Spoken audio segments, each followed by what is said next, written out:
এই সেই ঘর, এই সেই ঘর, বিছানার এক পাশে পানের বাটা, চশমাটা পড়ে আছে সেখানে, শুধু মানে, শুধু মানে, শুধু মানে। দরজাটা খুলতেই খেয়েছি ধোকা, মা জন ডেকে বলে এসেছিস খোকা। দরজাটা খুলতেই খেয়েছি ধোকা, মা জন ডেকে বলে এসেছিস খোকা। দেয়ালেতে পিকচারে বাঁধানো সবই, সব কিছু আছে শুধু মানে, শুধু মানে, শুধু মানে। বাবাজিরা সোনার আল্লাহরা তাই বলে, তাই বলে, হ্যাঁ আল্লাহওয়ালারা এই শীতের রাতে এতটা দূর এসেছি। আল্লাহ যেন আপনাকে আমাকে ওই রকম মায়ের। আব্দুর রহমান স্যার কই? হ্যাঁ দেখেন যে কেউ নেই, কি আশ্চর্য, তাদের তো থাকার কথা। হ্যাঁ আশ্চর্য ভাই, জলসা যারা চালাচ্ছে তাদের তো জলসা থাকার কথা।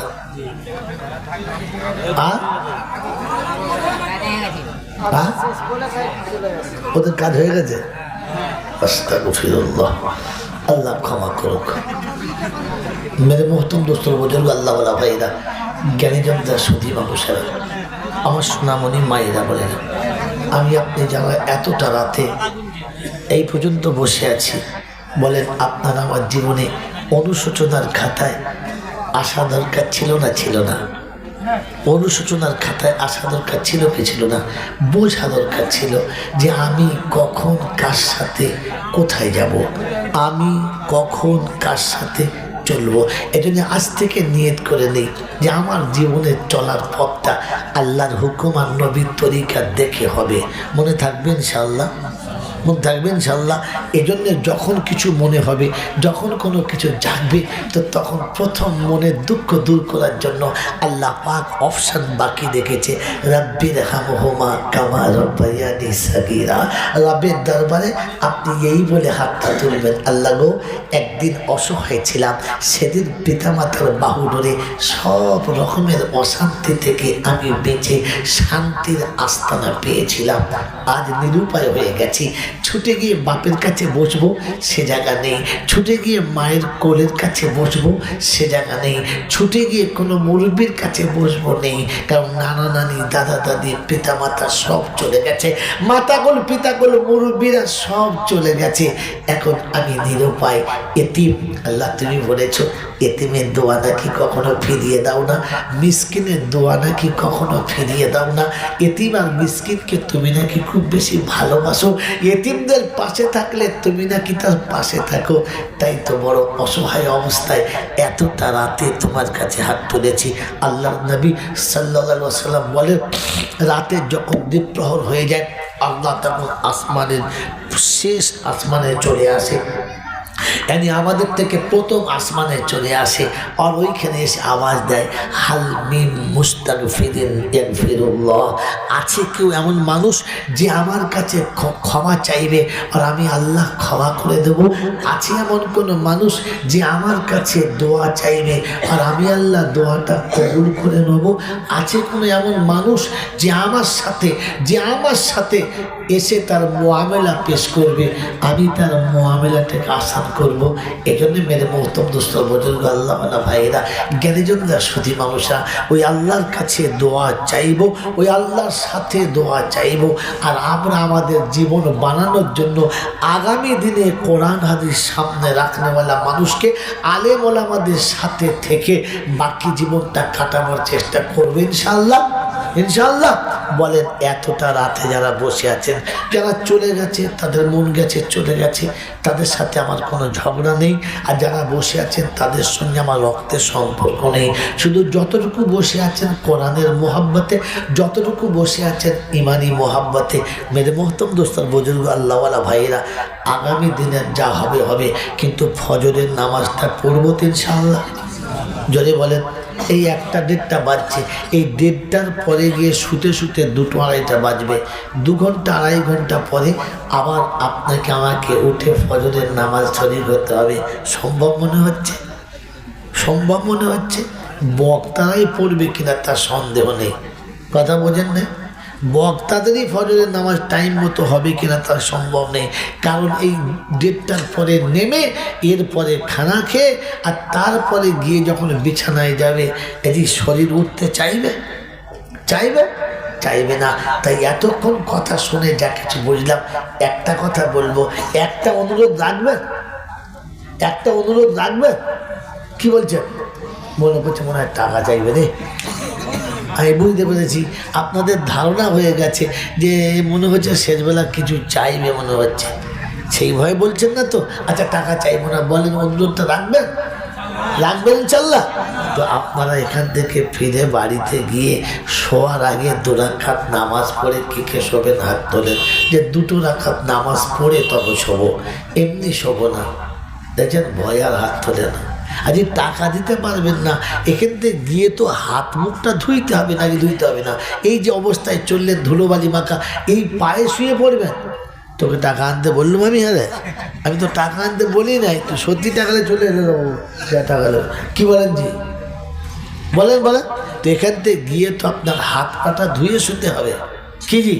যখন হাত আর পাটা ধুইব ওই সময় মুখটা ধুয়ে নিলেই তো উজু হয়ে যাবে। কেউ যুগ স্পেশাল আরও কিছু আছে? হাত আর পা এই দুটো ধোয়া হয়ে গেলে বাকিটা তো হয়ে গেল। মুখে পানি তো এমনিই লাগাবেন, তাহলে মুখটাও ধোয়া হয়ে গেল, হাত পা ধোয়া হয়ে গেল।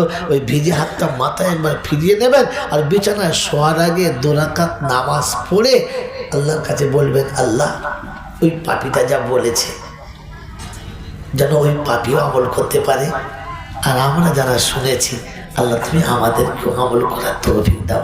কারণ শোনার পরে যদি আমলে আসে তাহলে জীবন ধন্য, আর যদি শুনে ভুলে যাই তাহলে বুঝতে হবে আমার বুঝে আসে নাই, আমি রবের সঙ্গে পরিচয় করতে পারি নাই। আমার আল্লাহওয়ালা ভাইরা জ্ঞানীজনরা সুদী মশা শেষ একটি আয়াত পড়ে তর্জমা করে দিচ্ছি, দোয়া করেন। আমি আপনি দোয়া করলে কবুল হবে, এ আশা আছে না নাই? আছে। আমি চাইলে আল্লাহ দেবে, আশা আছে না নাই? কিন্তু আল্লাহ একটা শর্ত রেখেছে। কটা শর্ত? একটা।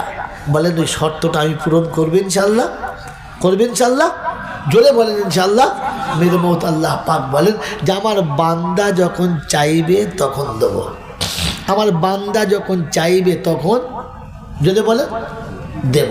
আমার বান্দা যখন আমার কাছে আসবে আমি বান্দার কাছে যাব। শর্ত বান্দার। শর্ত কি বলেন? বান্দার। তাহলে আমরা সবাই কার বান্দা? যদি বলেন এটা আমরা বলেছি, কিন্তু সত্যি বান্দা কি? আমরা যদি আল্লাহর বান্দা হই তাহলে আল্লাহর কাছে রহমতটা পাবো কি? এই জন্য একটা নমুনা আমি প্রায় বলি, যখন থেকে এসেছি ইসলাম বাস্তবের নাম, অবাস্তবের নাম না। তাই প্রথম বাস্তব শুনিয়ে দিই আর পরে আয়াত শুনিয়ে দিই, দোয়া করে নেন। মেরে মহতম দোস্তর বুজুর্গ আল্লাহওয়ালা ভাইরা জ্ঞানীজনরা সুধী মানুষেরা, এখন ধরে নেন আমাদের হাফেজ আব্দুর রহমান সাহেবের 6টা ছেলে। কটা ছেলে? 6টা। 2টো ছেলে বাপের কোনো কথা শোনে না, যা খুশি তাই করে, বাপের কাছ থেকে টাকা নেয়, মার কাছ থেকে নেয়, যেদিকে খুশি যায়, যা খুশি করে। এখন কোনো দিন কোনো কারণে এলাকায় করে একটা আনন্দ মেলা চলছে, ওই মেলাতে গিয়ে ভুলভ্রান্তি করেছে, তো মেলার লোকেরা মারতে বাধ্য, 2-4 ঘা দিয়েছে আর ঘাট ধরে এনে হাফেজ সাহেবকে বলেছে আপনি কি যে ছেলে করেছেন বুঝতে পারছি না, মেলাতে গিয়ে যা করছিল আপনাকে বলা যাবে না, নেন তো বাড়ির লোকেরা কি বলবে, বেশ করেছিস বলবে, কি বলবে যে আপনারা এখনো মারেন নাই ওকে, ঠ্যাং ভেঙে দেন নাই মেয়েদের হাত পাগুলো, মারেন ও, কারো মারেন। বাপ বলবে না বলবে না? বলবে। তারপরে দুটো ছেলে মোটামুটি ভালো, ততটা খারাপ না, স্কুলে ভর্তি করেছে। এখন অঙ্ক করতে পারেন নাই, অঙ্কের মাস্টার বকেছে, তো ডাস্টটা তুলে মাস্টারের কপালে মেরে কপাল ফাটিয়েছে, রক্ত ভেসে যাচ্ছে। মাস্টার চুপ করে বসে আছে অফিসে, হেড স্যারের তো চোখ লাল হয়ে গেছে। এরকম সংশয়তেন কে করলে? এই ছেলে দুটো ধরলিয়ায়, দুটোকে ধরে অফিসে নিয়ে 2-4 গাছ ছড়িতে জামানত মেরেছে। আর মেরে বলেছে সব মেরে দরকার নেই, যাদের মাল তাদের ফিরিয়ে দাও। সোজা নিয়ে আব্দুর রহমানের বাড়িতে দুপুরবেলা ভাত খেতে বসেছে। এসে বলছে হাফিজ সাহেব, বলে কি, বলে দিকে আসুন, বলে কী খবর বলুন। হাফিজ সাহেব ভিতরে আসুন। ছেলে দুটো নিয়ে গেলে শুনুন, আপনার ছেলে খুব ভালো, আপনি রেখে দেন। আপনার এই ছেলে আমাদের স্কুলে পড়ানোর মতো আমরা যোগ্য মাস্টার না, আর ওরা যোগ্য ছাত্র না। কারণ আপনার ছেলে যা করেছে তাতে স্কুলে আমার চাকরি থাকবে কিনা আমি জানি না, কারণ আমার স্কুলের অঙ্কের মাস্টারের কপাল ফাটিয়ে দিয়েছে এক খায়ে। এটা বলে হেডমাস্টার চলে গেছে। তো বাপ উঠে এসে ছেলের কপালে চোখ খেয়ে বলবে, কাজ একটা করেছিস, শালা মাস্টারকে ফাটিয়েছিস। বলবে কি বলবে? দরজাটা লাগা। বউকে দরজা লাগা, বলছে কী হবে? ওটা লাগা, কথা বলবি না, দরজা লাগা। দরজা লাগিয়েছে। যখন বলে লাঠি লিয়ে আয়, লাঠি লিয়ে আয়, সে হাল পাঁচনটা লিয়ে আয়। কী বলেন জি? মাস্টার তো জামানত মেরেছে, বাপও মারবে, হ্যাঁ না না বলে মারবে। আর কটা আছে ছেলে? দুটো।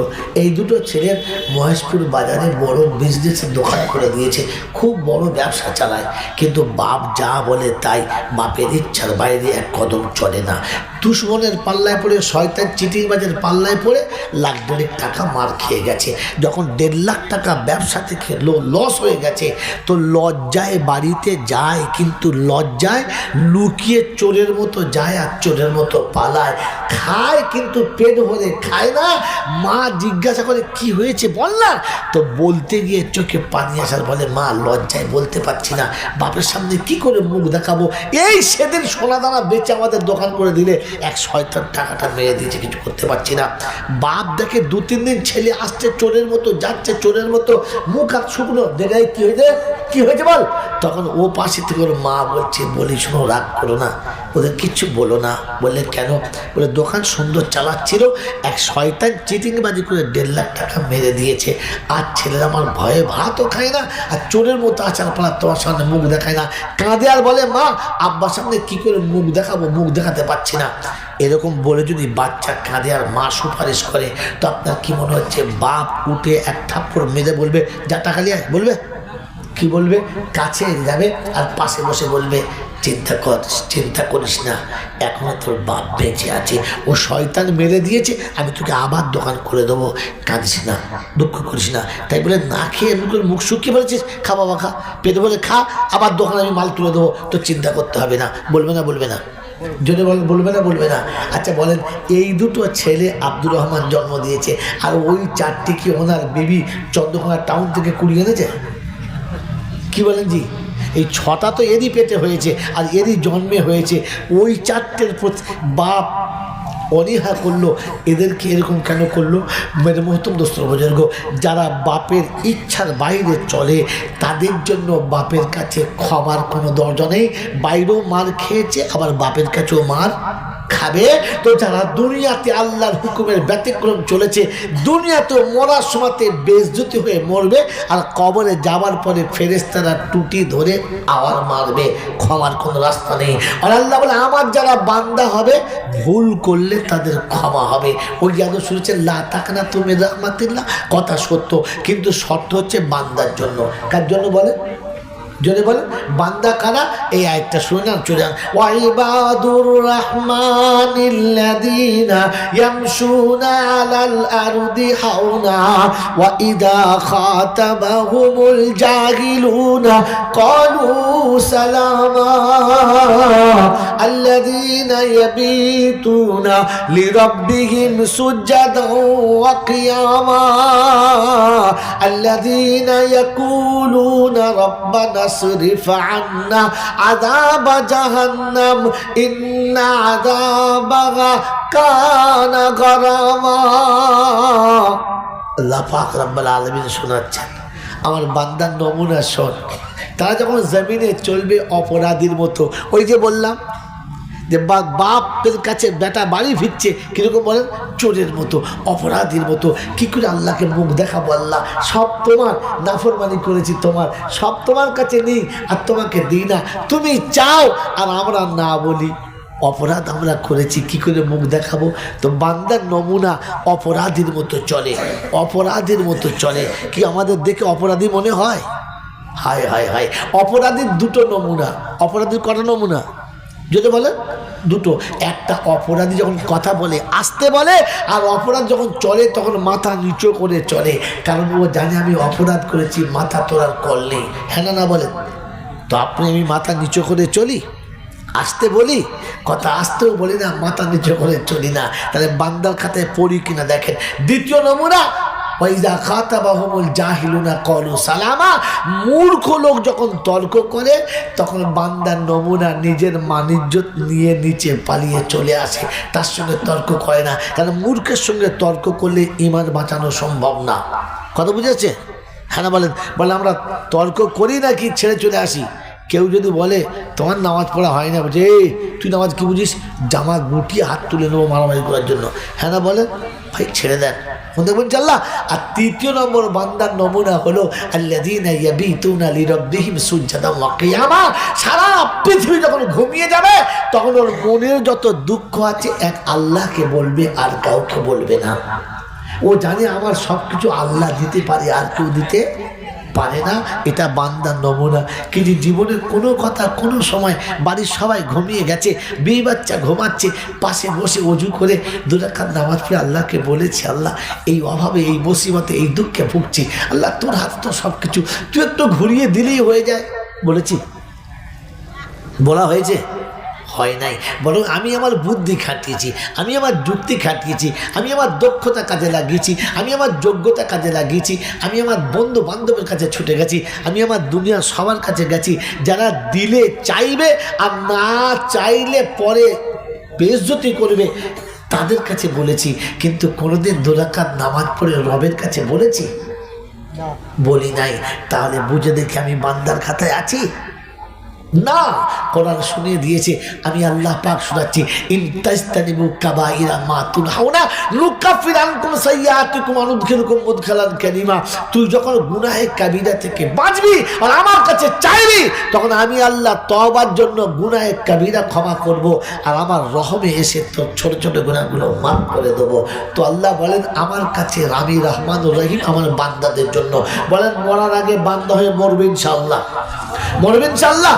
ওই বান্দার কাছে মরার, বান্দা হয়ে মরার জন্য দোয়ার শেষে, এখন না, দোয়ার শেষে, আল্লাহর কাছে চাওয়ার শেষে কমপক্ষে নিজের অপরাধের স্বীকৃতি হিসেবে যে যতটা পারবো 10, 20, 50, এটা এই জন্য দেবো যে আল্লাহটা সাদকা দিচ্ছি, আপনি আমার দোয়াটা কবুল করে নেবেন, আর আখিরাতে আমাকে তোমার বান্দার খাতায় ওটা তৌফিক দান করবেন।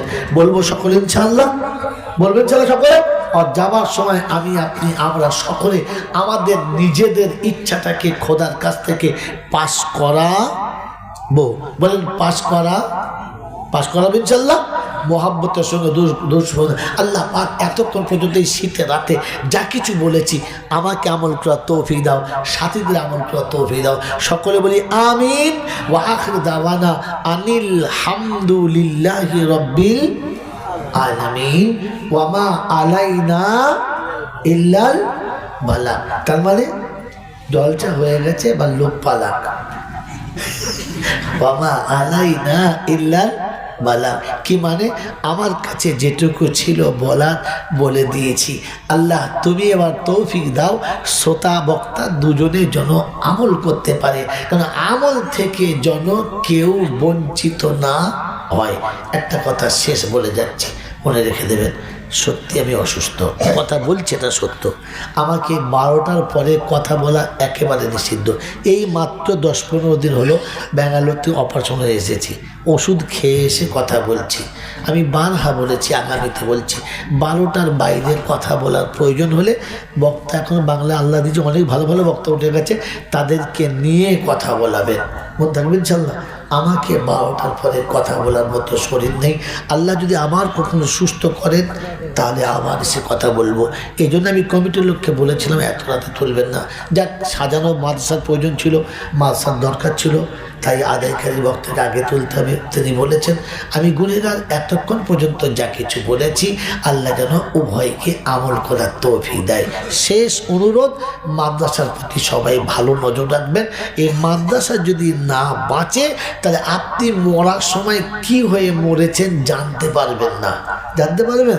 আমি আজকে বললাম যে এটা ফেরাউনের কাজ, এটা মাদ্রাসায় পড়ে শিখেছি। খুব পড়ে শিখেছি বলে এটা ডাক্তারকে জিজ্ঞেস করুন বলতে পারবে না, মাস্টারকে বলুন বলতে পারবে না, এম.কমকে বলুন বলতে পারবে না, কারণ ও মাপকাঠি জানে না, ও মাপকাঠি জানে না। এই মাপকাঠিটা মাদ্রাসা থেকে শেখানো হয়। এজন্যে অনুরোধ আপনাদের কাছে, মাদ্রাসা বাঁচান। মাদ্রাসা বেঁচে থাকলে মসজিদ বাঁচবে, টুপি বাঁচবে, দাড়ি বাঁচবে, ইমান বাঁচবে, আমল বাঁচবে। মাদ্রাসা চলে গেলে সব চলে যাবে। এজন্য মসজিদের দুশ্মন তত বেশি নেই, টুপি দাড়িওয়ালার দুশ্মন তত বেশি নেই। সব থেকে বেশি দুশ্মন মাদ্রাসার। সবথেকে বেশি দুশ্মন কিসের? যদি বলে মাদ্রাসার। আজ বিশ্বজুড়ে প্রোপাগান্ডা চলছে যে মাদ্রাসা তুলে দিলে মুসলমান কটাকে কচু কিংবা মূলোর মতো ধুনে দেওয়া হবে। মাদ্রাসা থাকলে পারা যাবে না, কারণ এটা ইমানের মূল শেকড়। এই জন্য আমি আপনি মেরে মহতম দোস্তর বুজুর্গ এই মাদ্রাসার প্রতি সুধারণা রাখবো ইনশা আল্লাহ। রাখবো ইনশাআল্লাহ। মেরে মহতম দোস্তর বুজুর্গ, আবারও বলেছি যে আপনারা দোয়া করবেন আল্লাহ যেন সুস্থ করে দেয়। কথা বলছি কিন্তু বিশ্বাস করতে পারবেন না, লেফট সাইডে এত পেন হচ্ছে তারপরেও কথা বলছি, কারণ যেহেতু একটা সীমা রেখা আছে, তার ব্যতিক্রমটা মোটেই ভালো না। আল্লাহ যেন সুস্থ করে, এই জন্যে ভয় আমি খাই নাই, এখনও খানা খাই নাই, এরপরে নেমে খাবো। আল্লাহ আপনাকে আমাকে বোঝার এবং বুঝে আমল করার তৌফিক দিন, আমিন। আমার গজল এই বয়সে, আরে তোবা তোবা।